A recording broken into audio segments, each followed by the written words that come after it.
Hey, welcome back to How to Barbecue Right. I'm Malcolm Reed. Today, y'all, we're hanging out at the smokehouse, and I'm gonna cook up some pit beef, my style, a Mississippi boy pit beef. Normally, pit beef's famous in Baltimore, Maryland. That's where everybody knows it, but it's bottom round roast, seasoned and seared over hot coals. We're not slow smoking this one. We're putting a crust on the outside. Then we're gonna slice it thin and make a big old pit beef sandwich. You know it's gonna be good. Let's get to cooking. So what I have here is a bottom round roast. Now, typically a bottom round roast is a whole piece of meat. Think bigger than a whole brisket. They don't have those at our grocery stores here in Mississippi, or at least I hadn't seen them, but I am able to find bottom round roast. They're usually cut in about 4.5, 5-pound pieces like this one right here. It's a lean cut of meat, doesn't have a lot of intermuscular fats or working muscle, so it can be tough. That's why we're gonna keep it on the rare side and slice it thin. So I'm gonna leave the fat cap on this roast because I want it to render, I want it to drip while it's cooking over the hot coals. Now that drip action is gonna make it flame up. That grease is gonna catch on fire, it's gonna come up and it's gonna kiss the outside of this roast, and that's what's gonna sear it. Now I'm gonna start with some olive oil. That's gonna be my binder. You could use whatever you want. You just wanna rub a light coat of olive oil on the outside. Now they don't use a traditional barbecue rub. You don't want anything with sugar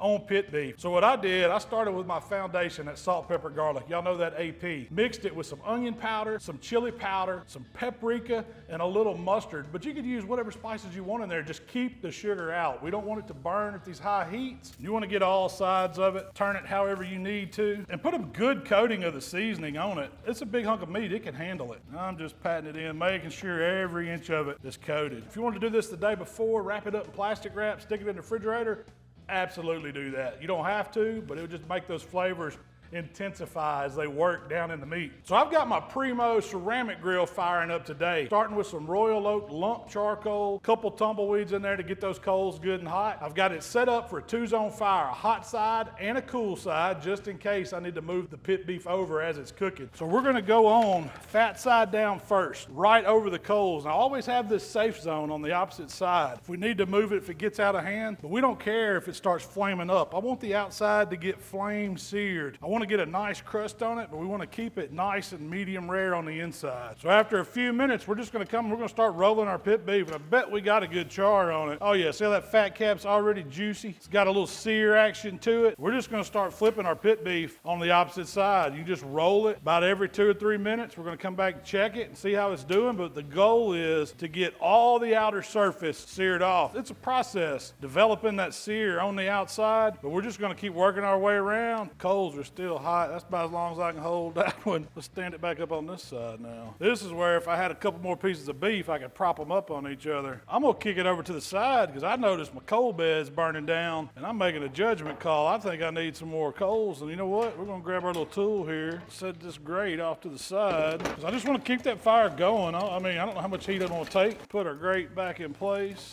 Let those coals get caught up. It'll take it a few minutes. Sometimes you gotta improvise. If you notice you're running low on coal, don't be scared to add a little more. So after about 5 minutes, I got my coals good and hot again. We're just gonna roll our pit beef right back over to it. I need to go on this side a little bit, right over that fire. Fat cap looks good, feels good, and it won't be long. I'll start looking at the internal temperature. We've been on probably 20 minutes so far, and we just turning and burning over hot coals. Look at that sear action. Meat, especially beef, over hot coals, it just don't get no better. It ain't the prettiest thing, but I just got me an old ball of foil. I'm just using it to hold that roast up where I can get that sear on all sides. And we just doing a whole lot of turning today. That's all it is. It's pretty easy. You keep some hot coals, you keep turning the meat, and it's gonna turn out just like this, crusty on all sides. It is starting to get to where I want it. I mean, once I get all the sides about like this, I got a little bit of light spot there. That's all right, I'll make that up. So I've been turning and burning for almost an hour. Look at this crust. I'm so happy that it looks the way it does. Dude, I got the outside seared as much as I want it. You don't want it to burn up. You just want it seared all sides, and I don't see anywhere I have missed. So I'm gonna take it right to the edge of my cool zone. It's still picking up some heat from the coals, and this is the point where I'm gonna go ahead and put me a probe in. I wanna see what it's doing. So let's just go right towards the middle. Check it out. I mean, it's saying right at 100 degrees. We're just gonna steady, let it sit here and cook. And I don't know at this point, like in Baltimore, they would not close the lid. You probably could, because you got it seared. You just want to hold the heat on it and bring it up now. But for the sake of it, I've been cooking the whole time with the lid open. I'm gonna keep letting it rock and roll. Just checking back in. We still got a nice bed of coals going. Y'all can see we've crept up to 114. I want to take it to at least 120. We've been on about an hour and 10 minutes total. So it's been pretty quick. I mean, you just got to stay with it, move it around when it's over that direct heat. But now I hadn't really touched it. I'm just kind of letting it sit here and cruise. I still feel a lot of heat right here. It's just not hard direct heat. The little baffle inside this Primo is stopping that heat from coming over. All right, now once my alarm's going off, it says 120. I want to verify it with another thermometer. And we're at 120 right there on the nose. That's where I want it to be. Now we got the pit beef off the fire. I just wanted to sit here and hang out, let those juices kind of redistribute back in the middle of the meat. All right, now I let this pit beef rest for 20 minutes. I know, it smells so good in here. It was hard to sit here and smell it, but I did. I'm not gonna throw the juice away that came out, but it wasn't just a whole lot. I don't know if you can see it on camera, but there's a little in there. I'm gonna set it to the side. Now it's time to cut into this dude and see how we did. Bottom round can trick you the way the grain runs. Right now, this top muscle looks like it's running across this way, so that's the way I'm gonna start.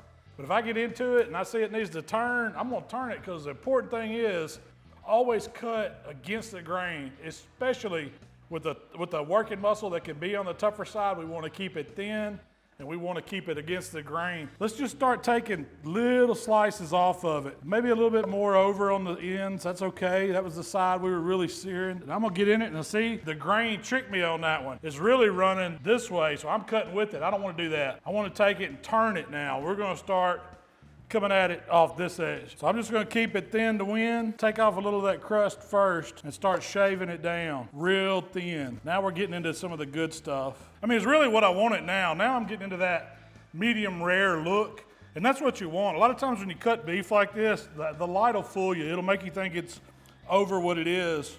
But if you trust that thermometer, it'll usually get you there. And a lot of times, when you're searing that meat over that hot coals, it'll kind of fool you. It'll get a little more done towards those outside edges. That's okay in this case. As long as you can keep these slices thin and across the grain, it's gonna be just right. So let me show you how I'm gonna build this pit beef sandwich. First, I got me a Kaiser roll. You could use any kind of bun you wanted. Then, you gotta have some glue or some sauce. Now, for a pit beef sandwich, they use a sauce they call tiger sauce. My favorite mayo, the blue plate, horseradish, squeeze of lemon juice, and some salt, pepper, garlic, that AP seasoning. That's all it is. You whip that up, sit it in the refrigerator, and just let it hang out while you're grilling the pit beef. Right on the bottom bun, just spread it around. I love that horseradish pop. I'm gonna try a little bit of it after.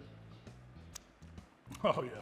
So we're just gonna go in and we're gonna get some slices here. As much or as little as you like. Y'all know I want a thick sandwich. Y'all, I want me a little extra drippings. Let's make it juicy. We're gonna put a little thin sliced white onion on it, and then we're going with that top bun. All right, I'm gonna cut this dude in half, because that's a man-sized sandwich. I mean, look at that. We got all that pit beef stacked up, the tiger sauce on bottom, the onions. Now that bite. Thinly sliced, still juicy, still tender. I mean, look at that. I shaved it as close as I could, and that's pretty daggum close for a knife. You like burning meat over a coal, the hot fire, turning it every so often, this is for you. Kick back, get you a cold beer, and have some fun with it. Y'all, thanks for hanging out with me today. Subscribe to the channel if you like what we're doing. You know, you can find us on all the social platforms, How to Barbecue Right. Shell and I do a weekly podcast where we'll be talking about this pit beef recipe, all the other delicious stuff we're cooking up every week. So y'all tune into that too. We'll see y'all next time.